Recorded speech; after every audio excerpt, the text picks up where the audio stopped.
서울 시민에게 필요한 생활 정보들 짚어드리는 쇼미더 서울 시간입니다. 오늘 화요일은 주로 경제나 IT 분야의 이야기들을 다뤄보는데요. 아까 앞 코너에도 출연하셨던 정철진 평론가와 함께 경제 이야기 좀 나눠보도록 하겠습니다. 어서 오십시오. 네, 안녕하십니까. 예. 네. 자, 오늘 뭐 화이트 크리스마스가 되기를 굉장히 기대했던 분들이 많은데 네. 서울 수도권에서는 눈이 오지는 않았어요. 그렇죠? 네. 화이트 네. 크리스마스는 아닌 것 아닙니다. 같은데 네. 어쨌든 이렇게 날씨는 춥잖아요. 겨울이고. 네. 그래서 이제 난방비 걱정하시는 분들이 많단 말이죠. 네. 평론가님은 겨울철에 난방비 얼마나 쓰십니까? 우리 집 같은 경우에는 저희 집 같은 경우에 한 25만 원대 정도. 그러니까 20만 원에서 30만 원 사이다. 이제 이렇게 보면 될 것 같은데요. 관련해서 서울 시민들의 난방비 통계가 있습니다. 예. 자료를 좀 보니까 한 49%, 절반 정도의 서울 시민은 한 달 평균 한 15만 원대, 뭐 이 정도를 사용하고 있는 예. 이제 그런 모습이었었고요. 20만 원에서 30만 원, 요 레인지를 또 봤더니 한 24% 정도였었고요. 또 10만 원 미만으로 또 아껴 쓰시는 분들도 20%, 30만 원 이상도 한 6% 정도가 돼서 결과적으로 한 10만 원에서 20만 원대 이제 예. 난방비를 지출하고 있다, 이런 파악이 되고 있습니다. 그런데 25만 원 정도면 꽤 그래도 많이 쓰시는 편이잖아요. 그렇죠. 저는 그렇진 않거든요. 그렇게까지 많이 안 나오는데 그 이유가 혹시 아파트 사십니까? 그렇죠. 아파트면 그래도 난방비가 상대적으로 좀 덜 나온다는 그런 평가가 맞습니다. 있는데 예. 지금 단독주택, 아파트 이런 그 상황에 따라서 지금 저 그림 한번 보여주시죠. 그 아파트 같은 경우가 가장 적어요. 네. 그리고 다가구용 단독주택이 가장 단위 면적당 난방비가 높다는 저 통계가 있거든요. 저게 이제 거주 시설당 이제 예. 단위 면적당으로 잘라서 예. 난방비를 계산했는데 항상 나왔던 얘기입니다. 예. 다가구 다세대에 비해서 아파트가 실은 더 효율이 좋다라는 건데요. 왜 그러죠? 일단은 왜 이제 그러죠? 설계에 있어서의 뭐 예. 문제일 수도 있겠죠. 만약에 예. 열 공급, 그러니까 뭐 더 많이 공급 규모의 경제라고 해가지고 예, 예. 가구 수가 많을 경우에 소위 말하는 난방에 대한 열 효율이 높아지기 때문에 그렇죠. 저러는 것이다. 또 예. 설치 같은 경우에도 아. 아파트 같은 경우에는 뭐 이중창, 삼중창 뭐 이런 맞아요. 것도 쓰기도 하고요. 단열 효과가 높죠. 예, 또 예. 보일러의 형태에 있어서도 예. 좀 뭐 한 5년, 10년 내로 10년마다 아마 요즘 아파트들은 주기적으로 또 보일러를 교체하거나 뭐 그리고 그런 행사도 있고요. 대규모 단지 같은 경우는 그 열병합 발전소 같은 경우에서 비교적 저렴하게 또 네. 난방을 갖다 해결을 하니까 그런 그렇죠. 것도 또 있을 것 같아요. 저긴 잠깐 나오진 않았지만 같은 아파트라고 해도요. 예. 새 아파트와 지은 지 20년 뭐 이상 된 아파트의 차이도 현격합니다. 잠깐만요. 요즘 아파트들은 더 또 싸게 된다. 그러면 뭐 그런 차이도 있죠. 정평론가님 아파트는 좀 지은 지 오래 됐나요? 그렇지는 않은데 평수가 넓어서 그러신가 보다. 뭐 여러 가지 이유가 있겠죠. 뭐 알겠습니다. 집마다. 네. 사실 이것도 하나의 그 차이가 될 수 있겠네요. 네. 저희는 지금 현재 애는 하나 키우고 있기 때문에 네. 난방을 할 수 있는 공간을 좀 이렇게 제한을 할 수가 있거든요. 그렇죠. 아이가 주로 노는 공간으로. 네. 그렇죠. 자녀가 많거나 부모님까지 예. 오면은 이제 각 방마다 틀어야 될 때도 그러니까요. 있고, 예, 그런 경우도 있습니다. 그래서 이렇게 되면 이제 난방비를 줄이는 방법을 고민할 수밖에 없잖아요. 네. 어떤 방법이 있나요? 그러니까 가장 좋은 게 우리가 여름철에 냉방비 절약할 때 예. 뭐 이런저런 뭐 에어컨을 안 틀고 뭐 하고 할 때 끝부분에 나왔던 게 하나가 있었죠. 예. 그게 뭐였을까요? 그게 에어컨을 신형으로 교체하라. 그렇죠. 전기 효율이 좋은. 그렇죠. 뭐 인버터, 듀얼 예. 인버터 방식 요즘 예. 걸로 하면 이제 같은 트러스에도 그러니까 그런 거와 마찬가지로 이 난방비에는 보일러가 굉장히 중요한 역할을 합니다. 뭐 두 번 태우거나 콘덴싱이거나 이런 게 좀 난방비가 싸다는 거죠. 그렇습니다. 이게 예. 좀 비싸긴 하더라도 그러니까 예. 10년 안짝으로 뭐 최근 2, 3년 내에 이것도 신제품일수록 보일러의 이 기술력이라고 표현을 해야 되겠죠. 예. 이게 높아지게 되면서 예. 일단은 이 난방비 절약에 있어서는 보일러가 굉장히 중요한 역할을 하게 되는데 예. 특히 10년 이상 된 보일러들, 예. 뭐 15년, 20년 된 노후 보일러 같은 경우에는 아껴도 마치 에어컨이랑 똑같은 거예요. 에어컨도 막 20년 어르신들 옛날 에어컨을 갖고 계시는데 그거 틀면 그거 전기 먹는 하마잖아요. 그렇죠. 예, 그래서 근데 이제 서울시에서 파악을 해봤더니 서울시 전체 가정용 보일러가 한 360만 대 예. 정도가 있는데 이 중에 절반 정도가 아이고. 10년 이상, 130만 대, 뭐 15년 이상 된 것도 50만 대 가까우니까 예. 이게 좀 막 아껴도 어쩔 수 없는 이런 기기 때문에 좀 높아지는 이 난방비가 그런 뭐 이유도 있습니다. 참 이게 어떻게 보면 빈곤의 악순환이라는 게 돈이 없으니까 옛날 걸 갖다 그대로 쓸 못 수밖에 바꾸는 거죠. 없고 네. 못 바꾸고 네. 그러다 보니까 또 난방비가 더 많이 나오고 네. 참 이 뭐, 에어컨 제하고 세상이 똑같아요. 왜 네. 그런지 모르겠어요. 그렇습니다. 아니 그런데 네.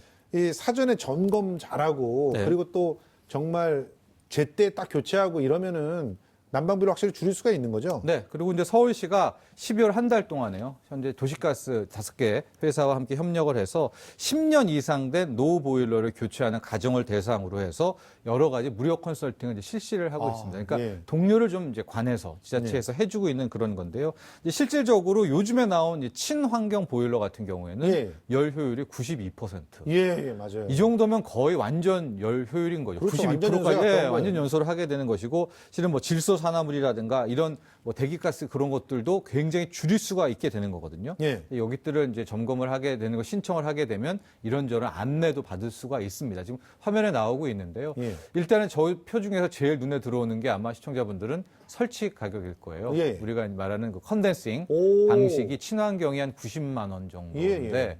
일반 보일러가 60만 원이거든요. 예. 노후 보일러 뭐 이런 것들. 그러니까 바꾸는 김에 30만 원이 좀 비싸긴 하더라도 친환경 컨덴싱으로 하게 될 경우에는 연간 난방 미세먼지 노출이라든가 에너지 효율 같은 경우에는 이제 크게 높일 수가 있다라는 것이죠. 아니 그런데 네. 실제로 이 30만 원 정도는 금방 뽑아낼 수 있다 하잖아요. 그렇죠. 난방비가 확실히 떨어진다면서요. 하고 게다가 이산화탄소나 이런 질소산화물에 대한 배출들이 환경 문제에 있어서 예. 이 친환경이 이제는 뭐 선택이 아니라 거의 의무화되는 식으로 유도해야 될 때가 아닌가. 예. 왜냐하면 워낙 지금 미세먼지라든가 여러 가지 있어 환경 문제가 크지 예. 않습니까? 그래서 이제 15년 이상 되는 이제 노후 보일러를 교체할 때 되면 조심스럽게 아마 이제 이 친환경 보일러 쪽으로 컨덴싱 방식의 이제 그런 것들을 많이 유도를 하려고 하게 되는데요. 오늘 확실히 얘기해 드릴 수 있는 거는 네. 1년에 13만 원 정도는 평균적으로 난방비가 떨어진다고 하니까 30만 원 더 들이셔도 뭐 3년이면은 그렇죠. 네, 뽑을 수 있습니다. 보통 보일러는 10년 씁니다. 그러니까요. 예, 10년 쓴다고 생각하시니까. 그런 거 따지면 뭐. 아니 근데 네. 지금 이 교체 부담을 도와준다 그랬잖아요. 네, 그렇습니다.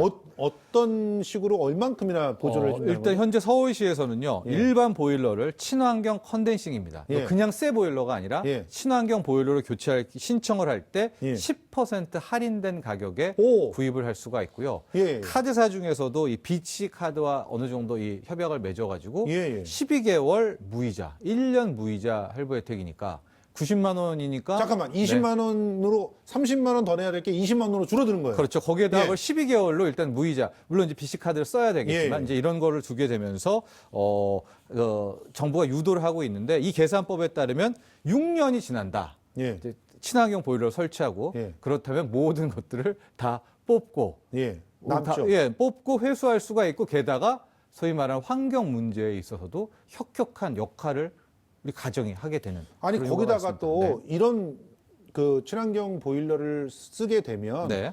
뭐 서울시에서 나중에 상품권도 주고 그런다 그러던데. 이게 이제 에코 마일리지 대상인 예, 겁니다. 예. 서울시 같은 경우에 지금 에코 마일리지라고 이제 굉장히 좋은 행사를 하고 있지 않습니까? 예. 내가 뭐 가스비라든가 이런 난방비라든가 이런 것들의 목표치를 정해놓고 여기에서 어느 정도 감액을 하게 될 경우에 그게 예. 확인이 되면 6개월 단위에 체크했을 때 뭐 최대 뭐 10만 원, 연간 10만 원 이상을 오! 리워드 해주는 이제 그런 1년에 방식인데. 10만 원씩이나요? 그렇죠. 근데 제가 말씀드렸지만 요 컨덴싱으로 친환경으로 바꾸게 되고 예. 이제 에코 마일리지를 신청을 하게 된다면 예. 이거는 무조건 과거에 썼던 것보다 노후 보일러보다는 무조건 떨어지죠. 무조건 떨어지죠. 그러니까 이 에코 마일리지에 따라서 받을 가능성이 굉장히 높아지는데 실질적으로 이제 2년간 예. 과거 2년간 썼던 거 대비 5% 정도 이상까지 떨어졌다. 예. 난방비가라고 하면 바로 모바일 문화상품권 3만 원을 또 증정을 합니다. 아니 그냥 3만 원만 받는다고 해도 네. 그러면 30만 원이었던 게 10만 원이 일단 할인을 받고 거기다가 또 3만 원이 더 빠지는 거 아니에요. 그렇죠.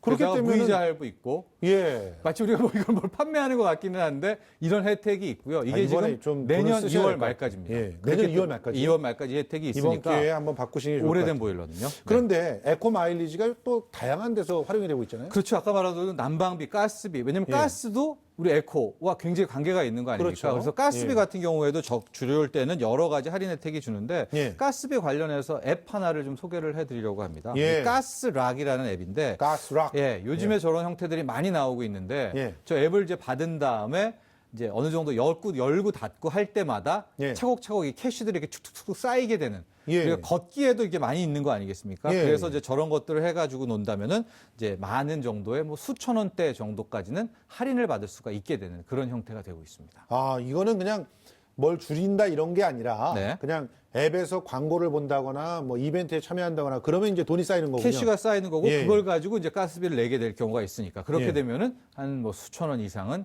절약할 수가 있으니까 제 생각에 저거 앱을 뭐 그냥 하나 깔아놓으면은요 가스락이라는 앱을 물론 이제 다른 앱도 요즘에 많이 저렇게 캐시 쌓아두는 거를 깔아놓긴 하지만 이왕이면 이게 뭐 낫겠네요. 그렇죠. 이것도 확실하고요. 그러니까 에코 마일리지를 하면서 요거까지 같이 가스 하면 하게 되면 양쪽으로 돈을 벌 수 있는 그런 그렇습니다. 상황이 되는데 맞습니다. 지금 정부에서요. 네. 그 겨울철 실내 적정 온도를 발표를 했더라고요. 네. 근데 이게 20도예요. 예.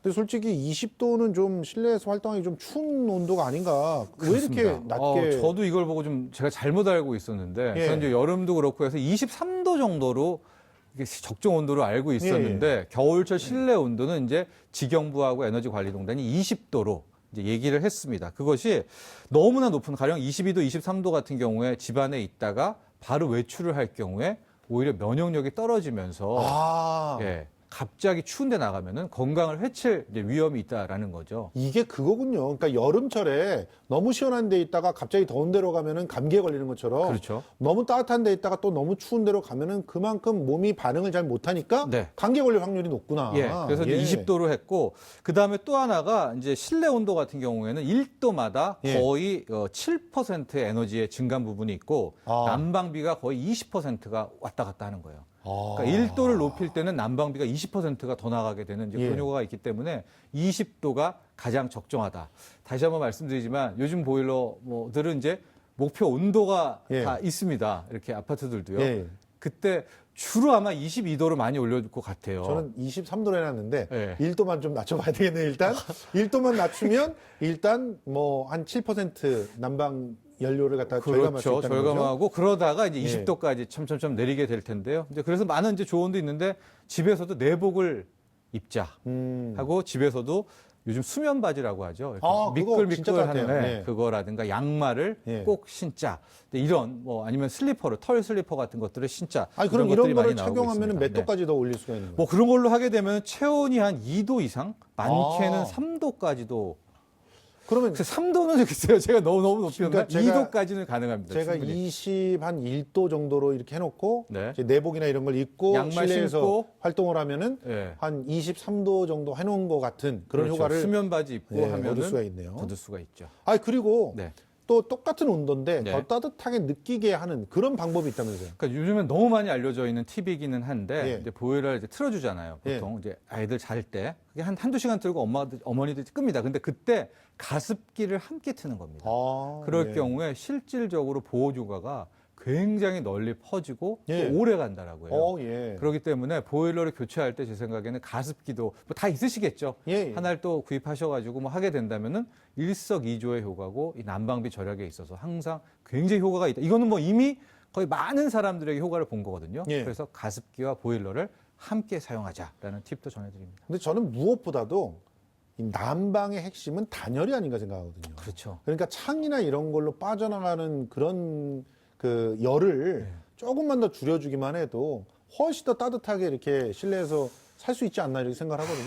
그렇죠. 그게 맞는데 그렇게 예. 되면 다시 우리가 아까 얘기했던 그 좋은 보일러와 예. 아니, 그러니까 창에 좋은 요즘에 예. 그 뽁뽁이 뭐 이렇게 아, 있잖아요. 좋습니다. 예. 그 정도 붙이면 예. 실제로 따뜻해지더라고요. 그렇습니다. 제가 하고 이제 체험을 한 거기 때문에 한 1도 정도는 더 올라가는 것 같은데요. 하고 요즘에 그 창 기술이 예. 굉장히 좀 발달을 했습니다. 맞아요. 예, 그래서 창만 바꿔도 그러니까 뾱뾱이도 좋지만 예. 좀 어느 정도가 된다면 이제 창을 한번 교체를 해보시면은 예. 실질적으로 열 효율도 굉장히 올라갑니다. 예.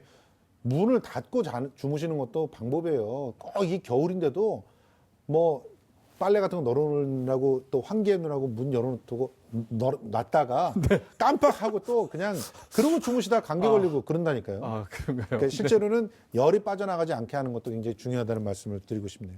아무튼 뭐 추워야 겨울이다 이런 말도 있지만요. 뭐 요즘 너무 추운데 건강도 굉장히 해칠 수 있지 않습니까? 네. 이왕이면은 난방비 절약하면서 좀 따뜻하게 이렇게 살 수 있는 겨울이 됐으면 좋겠습니다.